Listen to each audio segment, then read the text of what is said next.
से कम 50% नर्सेज ऐसी होंगी, लगभग 3,500 की, जो अपने बच्चों को छोड़ के आती हैं। हम नहीं, माननीय मुख्यमंत्री, प्रधानमंत्री सब लोग कह चुके, स्वास्थ्य विभाग के नर्सेज रीढ़ होती हैं। माननीय सुप्रीम कोर्ट का सख्त आदेश है कि जहां 5 या उससे ज्यादा महिलाएं कार्यरत हों, वहां पे क्रैच, पालना घर की व्यवस्था करनी चाहिए। आदेश की भी धज्जियां उड़ा रहे। 7 साल में प्रमुख सचिव के कमरे से, अनुभाग से अभी तक आदेश जारी नहीं हो पाया। केवल 2 कमरे से आदेश 9 साल में नहीं जारी कर पाए ये लोग। परमानेंट से ज्यादा तो आउटसोर्सिंग सरकार ने रखा हुआ है। संविदा पे 18 से 20 हजार के आसपास उनकी स्टार्टिंग शायद 18,000 से ही होती है। जो मदर है जो अपने बच्चों को लेके आती है, वो कैसे अफोर्ड कर सकती है कि वो 3,000 पे एक आया रखे। हॉस्पिटल के अंदर 98% तो महिला स्टाफ है। 8 घंटे अपने बच्चे से दूर रहते हैं। अस्पताल के अंदर कोई क्रैश नहीं है, ऐसी कोई व्यवस्था नहीं है कि हम अपना बच्चा अपने साथ में सुबह लेकर के आए, हम उसको प्रॉपरली 8 घंटे अपने साथ रखें, फीड कराएं और वार्ड का काम हम सुचारू रूप से करें। वो ऐसी कोई व्यवस्था नहीं है। हमारे पास क्रैच की सुविधा हो जाए तो वो ब्रेस्ट फीड भी करा सकती है और अपने बच्चे को बार बार देख भी सकती है। उनका इम्यूनिटी भी उनकी अच्छी हो सकती है। जो चंद अल्फाज अभी आपने सुने, वह पूरी कहानी बयां करने के लिए काफी है। यह आवाज उन लोगों की है जिनके ऊपर दूसरों की जिंदगी बचाने की जिम्मेदारी है, लेकिन इन जिम्मेदारियों के बीच उनकी और उनके बच्चों की सेहत बिगड़ रही है, जिसका परिणाम क्या होगा ये भविष्य के इकट्ठ में है। हम बात कर रहे हैं सरकारी चिकित्सा संस्थान और अस्पतालों में काम करने वाली हजारों महिला हेल्थ वर्कर्स, नर्स, डॉक्टर और उनके बच्चों की। आज ये मुद्दा इसलिए भी जरूरी है क्योंकि मौजूदा दौर में महिलाओं और बच्चों के स्वास्थ्य को लेकर बातें तो खूब होती हैं, लेकिन काम के लिहाज से तस्वीरें अलग दिखाई पड़ती हैं। अभी कुछ दिनों पूर्व ही 7 अप्रैल को पूरी दुनिया में वर्ल्ड हेल्थ डे यानी कि विश्व स्वास्थ्य दिवस खूब धूमधाम से स्वस्थ शुरुआत आशाजनक भविष्य की थीम पर मनाया गया, जिसका मकसद यह बताना रहा कि गर्भावस्था, बच्चे के जन्म और उसके जन्म के बाद की देखभाल के दौरान अच्छी सेवाओं की कितनी जरूरत है ताकि माँ और उसके बच्चे की सेहत ताउम्र बनी रहे। लेकिन स्वास्थ्य ही सबसे बड़ी पूंजी है का संदेश देने वाली महिला हेल्थ वर्कर्स, नर्सों और डॉक्टरों के लिए शायद इस दिशा में काम ही नहीं हो पा रहा है। सालों पहले उत्तर प्रदेश की चिकित्सा संस्थानों व अस्पतालों में पालना घर बनाने की उठी मांग आज सिर्फ मांग बनकर ही रह गई है, जबकि इसके लिए जिम्मेदार अधिकारियों ने बैठक की और आदेश भी दिए, लेकिन वह आदेश पूरे नहीं हुए। यूपी के चिकित्सा संस्थानों में काम करने वाली नर्सिंग ऑफिसर महिला कर्मचारियों और उनके छोटे बच्चों की सेहत के लिए पालना घर को जरूरी बताते हैं। कहते हैं कि यदि कार्य क्षेत्र में पालना घर होगा तो बच्चों की देखभाल भी अच्छी होगी और मरीजों का कार्य भी प्रभावित नहीं होगा। देखिए, हर अस्पताल की गिनती तो नहीं, एक मोटा मोटा अनुमान हम लगा सकते हैं। अगर 12,000 की पोस्ट है, 6,500 नर्सेज पोस्ट है, तो उसमें से कम 50% नर्सेज ऐसी होंगी, लगभग 3,500 कि जो अपने बच्चों को छोड़ के आती हैं। क्योंकि जब तक बच्चा 3 साल का नहीं हो जाता ना, जैसे जैसे बच्चा 6 महीने का होगा, 7 महीने का होगा, तो कम माँ के लिए परेशान होगा। वो जहाँ पिला दिया खिला दिया घर में, कोई तो सोया पड़ा है। लेकिन जब बच्चा 1.5 साल बाद एकदम माँ को पहचान जाता है तो वो चिल्लाना शुरू कर देता है। उस पीरियड को माँ भी मिस करती है, बच्चा भी मिस करता है। उसमें दोनों तरफ से ज़्यादा दिक्कत है। इसका सीधा जो हमको इसकी सुविधा नहीं दे रहा वो भुक्तभोगी होगा, इसका प्रसाद उसको मिलेगा किसी न किसी दिन। साल 2019 में जारी आदेश आज तक पूरा नहीं हुआ। जानकारों की माने तो यह आदेश क्यों पूरा नहीं हुआ यह बता पाना आसान नहीं है। कहा तो यहाँ तक जा रहा है कि पालना घर बनाने के लिए सुप्रीम कोर्ट भी दिशा निर्देश जारी कर चुका है, उसके बाद भी कोई कार्यवाही नहीं हुई है। ऐसे में बेटी पढ़ाओ और बेटी बचाओ के सपने पर भी सवाल उठना लाजमी है।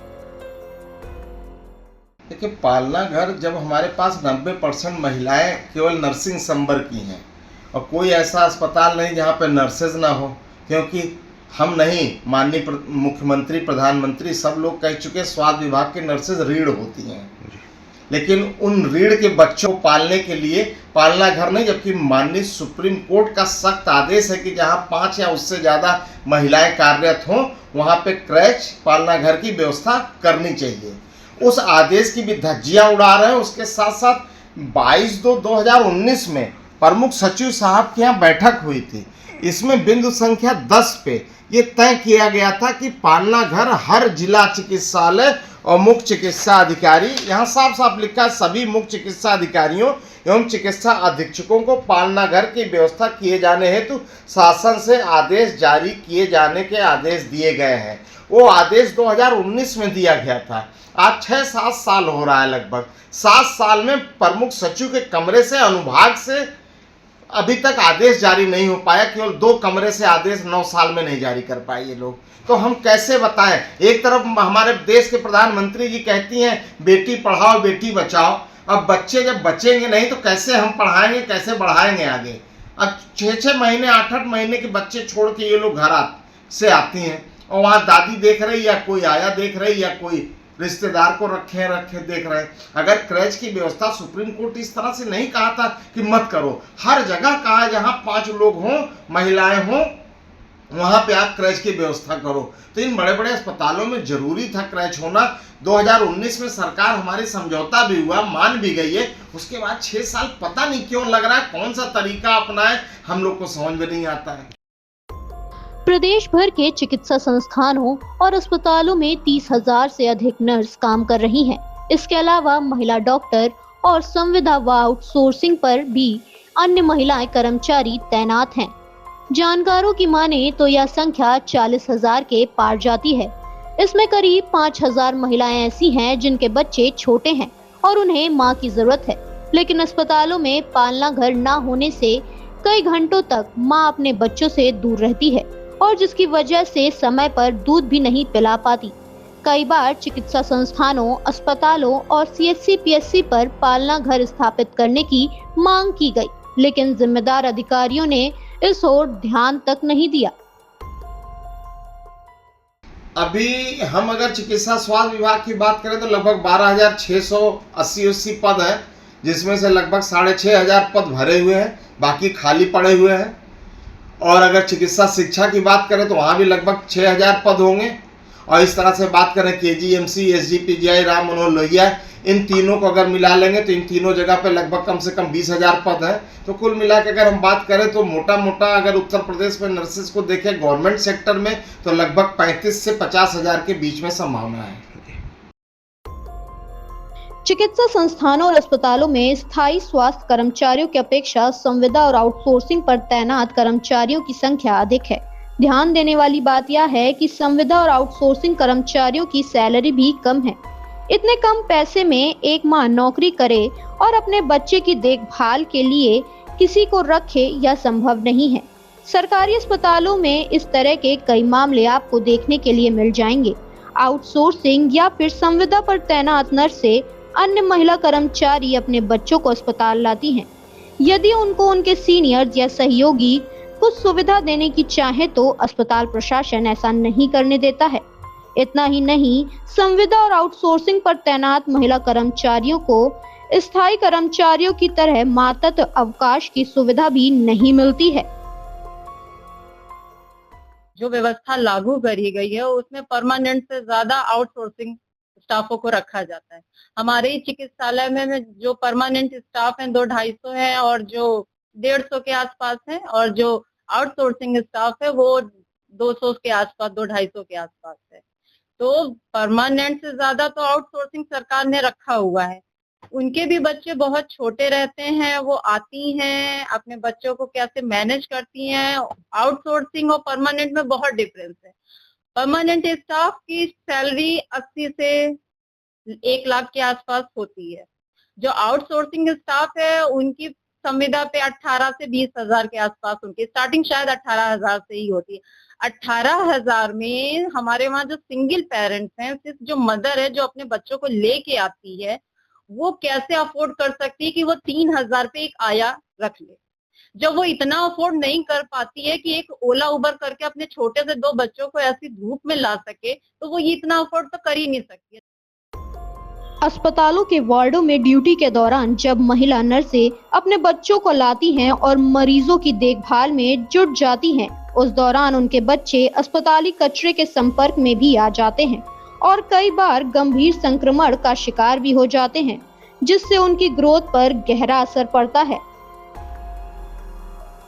जब वो सिंगल पेरेंट्स है तो जाहिर सी बात है उसके ससुराल के लोग भी उसके साथ नहीं रहते हैं। और वो कैसे मैंने वो दोनों बच्चों को लेके आती है और वो अभी तक है ना थोड़ा सा हमारी मैट्रन्स का उस पर थोड़ा सहयोग रहता था, उससे पीडिया वार्ड लाइट वार्ड दे देती थी। लेकिन एक दिन उसने अपने बच्चे के लिए पीडिया वार्ड में दूध गर्म क्या कर लिया कि हमारे डायरेक्टर और सीएमएस को इतनी मिर्ची लगे कि उसको एक जनरल वार्ड में डाल दिया। अब जनरल वार्ड में डालने पर वही बच्चे वो ड्रिप सेट मुंह में डाल रहे हैं, बॉटल की ढक्कन मुंह में डाल रहे हैं, सिरिंज पकड़ रहे हैं, पूरे वार्ड में टहल रहे हैं। वो बच्चे जैसा उसका उनका डेवलपमेंट और हाइजीन होनी चाहिए थी, आज वो बच्चे देख लीजिए वो उनकी ग्रोथ और डेवलपमेंट जो है वो नील के बराबर हो चुका है। सरकारी अस्पतालों में महिला स्टाफ की संख्या अधिक होती है। जिन महिला स्टाफ को मातृत्व अवकाश मिलता भी है, वह भी 6 महीने बाद ड्यूटी ज्वाइन कर लेती हैं, तो पालना घर न होने की वजह से अपने बच्चों को साथ नहीं ला पाती और घर छोड़कर आना उनकी मजबूरी हो जाती है, जिसका सीधा असर बच्चे के स्वास्थ्य पर पड़ता है। इतना ही नहीं, इसका गहरा असर स्तनपान न करा पाने वाली महिला स्वास्थ्य कर्मचारियों के स्वास्थ्य पर भी पड़ता है। बीइंग अ मदर, मैं खुद 2 बच्चों की माँ हूँ।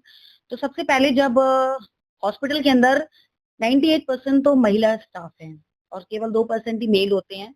और जब हम लोग अपने बच्चों को आफ्टर 6 मंथ जब ज्वाइन करते हैं मैटरनिटी लीव के बाद में, तो होता क्या है कि जब हमारा बच्चा हमारी ब्रेस्ट फीड पर होता है और जब हम उसे छोड़ करके आते हैं तो सबसे पहले तो हमें खुद इश्यूज होते हैं, वो होते हैं हेल्थ इश्यूज।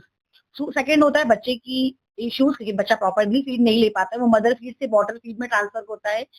सबसे दूसरी दिक्कत ये होती है कि बच्चों को दूध पिलाने वाली माँ, जो हम लोग 6 घंटे की नौकरी करते हैं, आना जाना हमारा 1-1 घंटा, इट मीन्स हम 8 घंटे अपने बच्चे से दूर रहते हैं। अस्पताल के अंदर कोई क्रैश नहीं है, ऐसे ही कोई व्यवस्था नहीं है कि हम अपना बच्चा अपने साथ में सुबह लेकर के आए, हम उससे प्रॉपरली 8 घंटे अपने साथ रखें, फीड कराएं और वार्ड का काम हम सुचारू रूप से करें, वो ऐसी कोई व्यवस्था नहीं है। तो सबसे पहली इश्यूज तो हमारे साथ होती है कि हमें कुछ अपनी गायनी इश्यूज हो जाते हैं। दूसरी होती है बच्चे की हेल्थ पर इसका बड़ा फर्क पड़ता है। बच्चा मदर फीड करता है, प्रॉपर हेल्थ में होता है, और जैसे ही वो कन्वर्ट होता है गाय के दूध या भैंस के दूध पे, बॉटल फीड पे, बच्चे की हेल्थ डाउन हो जाती है।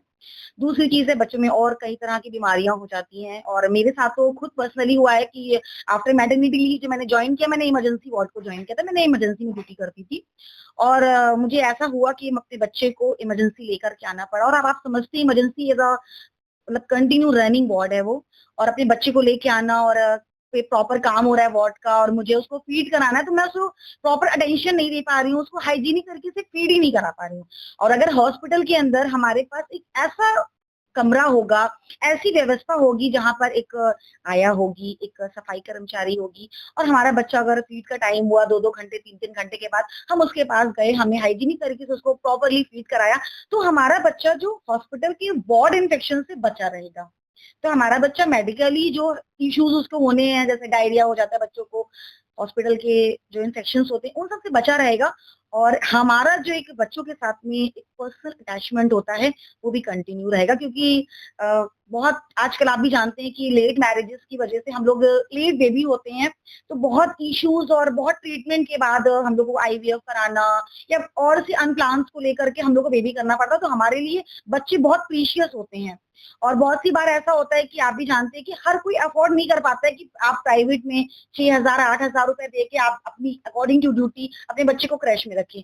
और मोस्टली क्या होता है कि हम लोग बाहर के होते हैं, मेरा तो हरदोई का ससुराल है, मैं लखनऊ में रह रही हूँ, अब मेरे साथ मेरे बच्चे रह रहे हैं, तो अब बच्चों की वजह से मुझे या तो हस्बैंड की जॉब को छुड़वाना पड़ेगा, अब इन लॉज नहीं है साथ में, तो मैं बच्चों को या तो अपनी किसी मेड को रखूंगी अगर मैं अफोर्ड कर पा रही हूँ, और मैं अफोर्ड नहीं कर पा रही हूँ तो बच्चे को मैं लेके आऊंगी हॉस्पिटल में, वही वार्ड, वही जो मेरा नर्सिंग काउंटर होगा, वही मेरा बच्चा बैठा हुआ है, वही मैं इंजेक्शन लोड कर रही हूँ, चीजों को छू रहा है, टच कर रहा है, तो उसको इन्फेक्शन हो जाएगा। इट्स नेचुरल कि बच्चा इन्फेक्ट होगा और मैं भी प्रॉपर तरीके से अटेंशन नहीं कर पाऊंगी क्योंकि बच्चा मेरा बीमार होगा, वो चीजों को मुंह में डालेगा।